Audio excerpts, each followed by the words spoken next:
baddies. If you want to see how I achieve this natural makeup, no makeup look, stay tuned.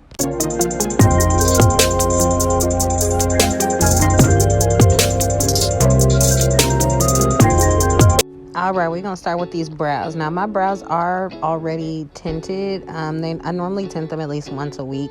It helps me in the process of getting ready early in the morning because my brows already kind of have their shape. So since they are tinted, I'm just gonna go right on in with my concealer, and I'm just gonna go ahead under my brow, and we're just gonna start shaping this arch on up, child. Okay. Now, my secret to that perfectly fresh wax look is I use, oh Lord, I still have some glue on my eyelid, y'all. I wash my face, I swear, but when you use eyelash glue, it stays, baby. It stays with the soul, okay? But anyway, okay, so to get that fresh wax look, my secret is to use concealer just a couple shades lighter than your actual skin tone, and then go ahead and blend that out, and that just gives the illusion of that fresh wax, that clean skin right under your brow. So that's what you see me doing here, just shaping that brow on out before I go ahead and blend that concealer in. Now, no matter what look I do, whether it be a natural bead, a no makeup look like I'm doing now, a full glam makeup, I don't care what it is, my brows will be crispy, sharp, and clean, child. Okay, so that, as you see in most of my videos, well, I kind of cut them now because y'all done seen me do them a million times. But like you'll see in this video, if you haven't been following my page, I focus mainly on my eyebrows. That's where I spend the most time because I feel like that is the focal point of my face. Plus, I have become to be known for my precise brows. So my brows will always be my priority, which is why y'all see me taking my time and getting annoyed that hair's all on my face, but taking my time to go ahead and get these brows arch perfectly. Now, to do the top of my brow, I go ahead and get a concealer that matches my skin tone, and we're going to go ahead and shape the top part of my arch. And as you see, ooh, it just gives that immediate illusion that I just left from the salon. Okay, baby, I just got that fresh wax. Like, can't tell me I didn't. But so that's what y'all see me focusing on now. And it's easier if you're using a flat brush, very, very flat and very thin, because it gives you better control of that product to go ahead and shape it the way you want.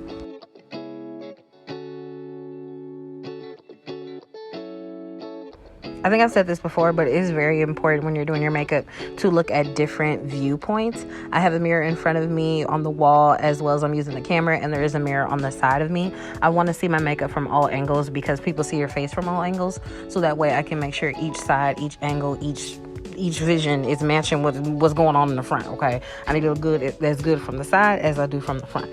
So you see, when I turn my head to the side, you see that arch and that tail of that brow is just going down ever so perfectly, and that's what we're going for. So I'm gonna jump right on into my foundation. I am using a Thread multi-use stick. I am obsessed with this company lately, if y'all cannot tell. But as you see as y'all sing, that foundation matches my skin perfectly, and it just basically evens everything out to make it look like, you know, nothing's there. So I'm going to take my time going ahead and blending that in, and make sure you take it down to your chin and right to your neck. But I'm going to take my time blending everything in, get that nose as well, right above the mouth. We're just going to blend it all in until it's nice and smooth. I feel like the goal of a no makeup look is just to enhance our natural features.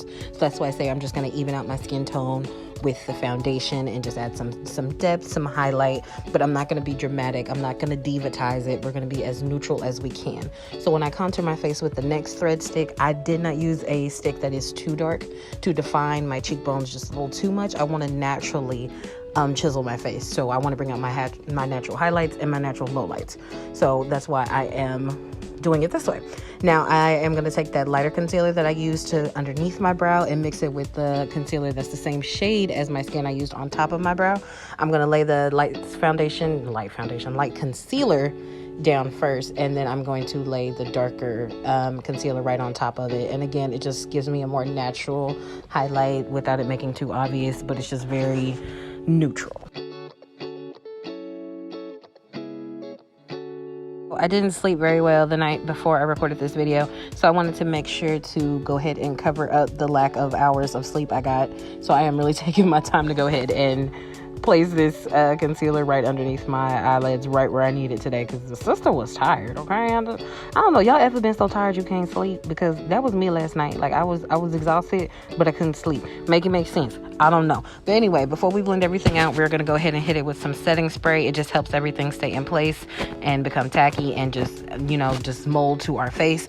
So then I'm gonna go ahead and begin blending. Yes, my beauty blender is technically for tanning, but it being bigger, I'm allowed to flip it and turn it, and I can use one beauty blender instead of using like 4 like I used to. So again, it's just a lot quicker.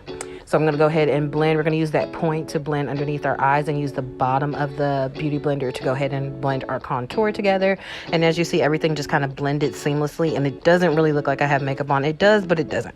Y'all know I can go diva style now, and we can be dramatic. But we're gonna go for this little neutral look. I'm actually running late to go to an appointment, so I decided why not record this look for y'all, because this is my go-to. I'm in a hurry, but I'm not gonna look crazy look. So yeah, we're just gonna go ahead and continue blending. You make sure I am blending everything into my hairline. I wear my hair up 24 hours a day, so I always want to make sure I am blending into that hairline and there is no harsh lines. No, I don't do my edges because it is Arkansas, and baby, it's 100 degrees down here. I stay in the South. I stay in Arkansas. It's hot, baby. Okay, you know when bugs are starting to come inside, it's hot. Okay, when animals are trying to come into the supermarkets on the little sliding door, it's hot.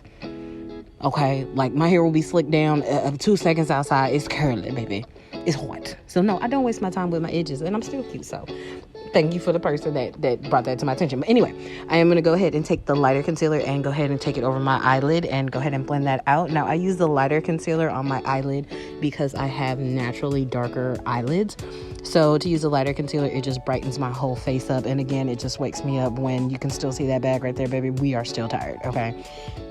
Y'all see my look on my face. I'm ready to get this over with. But we're going to go in with my contour powder. And I'm going to go in with a circular motion, almost a drag mark.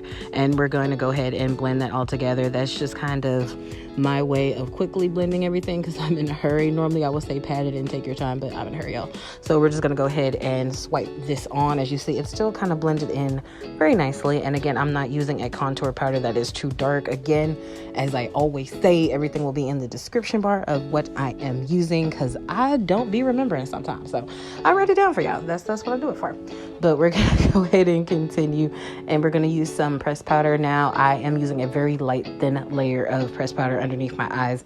I am not baking in any way, form, or fashion. I just want to set the product that I have already placed.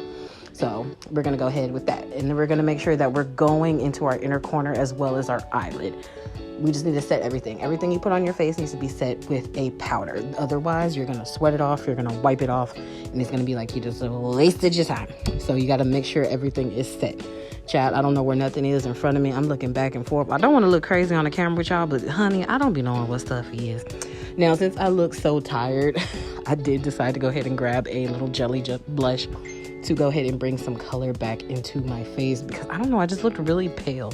I just look like I needed some sleep or some water or some, you know what I need? I need some Hennessy. Let me get a shot first, and maybe I promise the color will become big. But I'm just gonna go ahead and layer that blush all in, y'all, until I get the color payoff that I want. I love using liquid blush or a jelly blush, kind of like what this is, because it gives me more control of the product. I feel like when I use powder brushes, it's either way too much or not enough, and there's no way I can make it in the middle without having to start all over again. Like, so you see, I'm gonna go ahead and give you a little quick smile. That right there is where your blush should be. It should be on your high cheekbones, or right where you get your little chunk cheeks right there as you smile. That's where everything needs to be.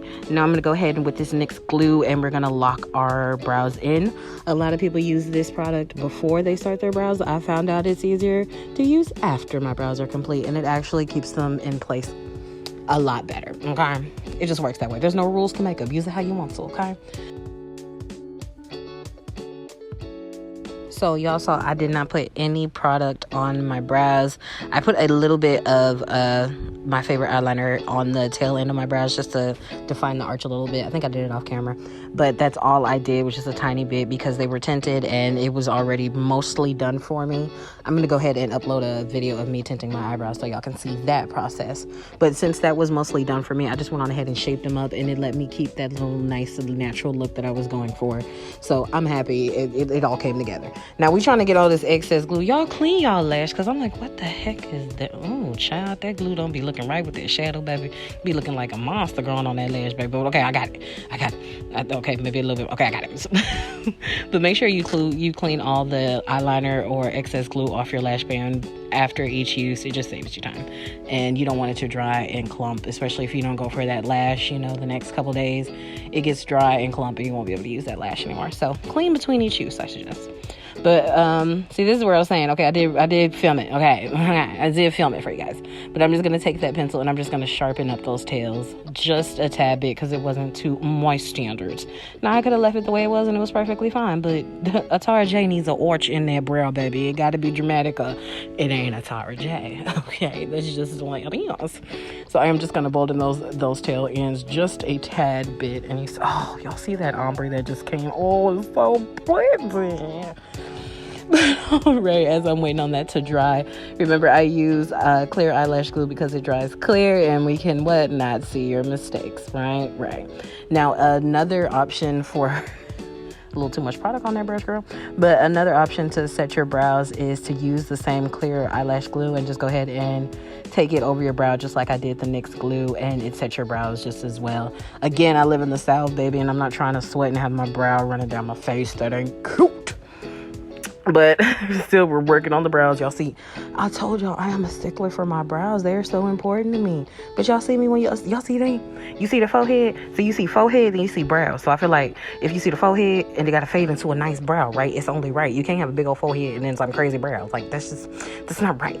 But once that glue from the eyelashes gets tacky on my lash line, I'm gonna go ahead and set my my lashes with some mascara. Using the glue and the mascara combo helps your eyelashes dry up so you don't see them within your falsies, because people keep asking me that and my hair keeps getting in my face, but we got it. So we're in the home running stretch, y'all. We almost done. So I'm gonna go ahead and set those brows up because mine grow downward and it just is obvious underneath the false eyelash, and it's not cute. So I'm taking my time and going ahead and getting each hair and lifting it as best as I can before we go ahead and pop those lashes on. I take my time doing this part, especially because, again, mine grow downward and I don't have that much lashes to begin with. So the shorter the lash, the crazier the lash. So we got to train these babies, okay? But now that the glue is tacky, I'm going to go ahead and keep my eye closed and place that lash band right where I place the glue on the personal lash line. And it clicks, y'all. That lash is not going nowhere, baby. I could cry a river and that lash ain't moving. But go ahead and push that lash up once you go ahead and get them on, because then they dry upwards and you can really see the drama and the exaggeration in your lash when you go ahead and press them upwards instead of downwards, because then you can't see them. And what's the point? So you see, but bam, and just like that, sass, baby, sass. Being a little picky about getting it on, but I got it on there, baby. I got it on, okay? And then we're going to go to do the same thing on the other eye. We're going to just take it, make sure it's tacky, and we're going to place it. You see how it just clicks right there. It just takes onto that glue that I put on my lash line, and all I have to do is make sure it is in the right spot and push it upwards. Make sure everything is stuck and your eyelash is not glued, to the bottom lash. That means your eye will be glued shut, and that's not cute. But there we go, baby. It's that simple, and that is my natural no makeup look. Let me find my setting spray. We gonna spray it. Or am I looking for my lip gloss? I think I'm looking for my lip gloss. Okay, I found it, y'all. I found it. Ain't nothing like some hair store lip gloss, y'all. I'm telling you, that's a black people classic right there. That is part of the culture. Because I don't care how much fancy stuff we buy, we gonna buy that lip gloss. But that's it, y'all. Make sure you subscribe, and I'll see you next time. Love you.